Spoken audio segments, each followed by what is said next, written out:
Welcome back to my channel A S S মিডিয়াতে আপনাদেরকে স্বাগতম। বন্ধুরা, আমি একটা ইম্পর্টেন্ট আজকে একটা ভিডিও নিয়ে আপনাদের মাঝে উপস্থিত হয়ে গেছি।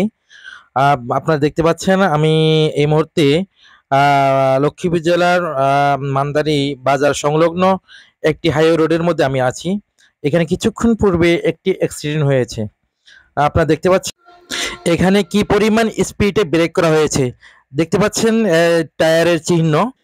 আমরা যতটুকু জানতে পেরেছি এখানে অনিয়ন্ত্রিতভাবে বেপরোয়াভাবে গাড়ি চালানোর কারণেই এই অ্যাক্সিডেন্টটা হয়েছে। আমি প্রায় সময় বলে থাকি, একটি দুর্ঘটনা সারা জীবনের কান্না। অতএব গাড়ি চালাতে একটু সাবধানতা অবলম্বন করা উচিত। এবার চলুন আপনাদেরকে মূল স্পটে আমি আপনাদেরকে নিয়ে যাচ্ছি। এই যে গাড়িটা দেখতে পাচ্ছেন আপনারা, এইটা কিছুক্ষণ পূর্বে এই গাড়িটা এখানে অনিয়ন্ত্রিতভাবে এটা অ্যাক্সিডেন্ট করে এটা এখানে পড়ে গিয়েছে। তো আমরা জানার চেষ্টা করব এখানে এই যে দেখতে পাচ্ছেন আপনারা কিভাবে অ্যাক্সিডেন্ট হয়েছে। আম আমরা জানার চেষ্টা করব এখানে কি কেউ মারা গিয়েছে কিনা বা বড় কোনো ক্ষতি হয়েছে কিনা তা একটু জানার আমরা চেষ্টা করব। আর এখানে ২ জন ড্রাইভার আছে। আমরা তাদেরকে জিজ্ঞাসা করি যে গাড়ির মূলত যে ড্রাইভার তাকে জিজ্ঞাসা করি, ভাই এখানে কি হয়েছে মূলত, এখানে দুর্ঘটনাটা কিভাবে হয়েছে একটু আপনাদেরকে কষ্ট করে একটু জানাবেন, একটু বলেন। আসসালামু আলাইকুম। অথরিটি বলতে আমাদের গাড়ির ওই স্টার্টিং বক্সে ছুটে গেছে। আতা ছুটে যাওয়ার কারণে গাড়িটা নিয়ন্ত্রণ হারে সাইডে পড়ে গেছে। ও আচ্ছা আচ্ছা আচ্ছা, কোনো ক্ষয়ক্ষতি হয় নাই।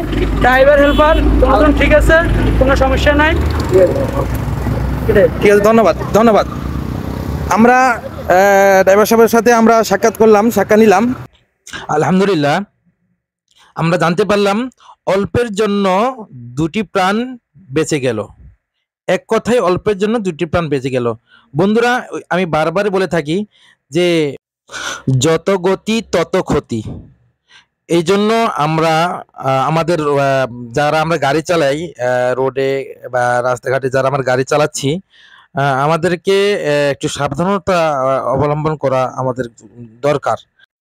কারণ হচ্ছে আপনি মারা গেলে আপনার ফ্যামিলি রয়েছে, হ্যাঁ, আপনার ফ্যামিলি রয়েছে, আপনার ফ্যামিলি, আপনার সংসার আপনার উপর নির্ভর করে। তাহলে কেন ভাই আপনি গাড়ি বেপরোয়াভাবে চালিয়ে নিজের প্রাণটা হারাবেন? তো বন্ধুরা, আমি এখানে আপনারা দেখতে পাচ্ছেন এখানে প্রশাসনের মানুষও আছে। আর এখানে অনেক মানুষের একটা ভিড় হয়ে গেছে অলরেডি। তো আমি আপনাদেরকে সাজেস্ট করব, যারা গাড়ি আমরা চালাবো আমরা খুব সতর্কতা অবলম্বন করব। আর বিশেষ করে এই রোডটা 2 লাইন হওয়ার কারণে এই অ্যাক্সিডেন্টগুলো বেশি হয়ে থাকে। কারণ এই রোড দিয়ে আম প্রায় ১০ হতে ১২টা ১৩টা ডিস্ট্রিক্টের গাড়ি এই রোড দিয়ে যাতায়াত করে চলাচল করে।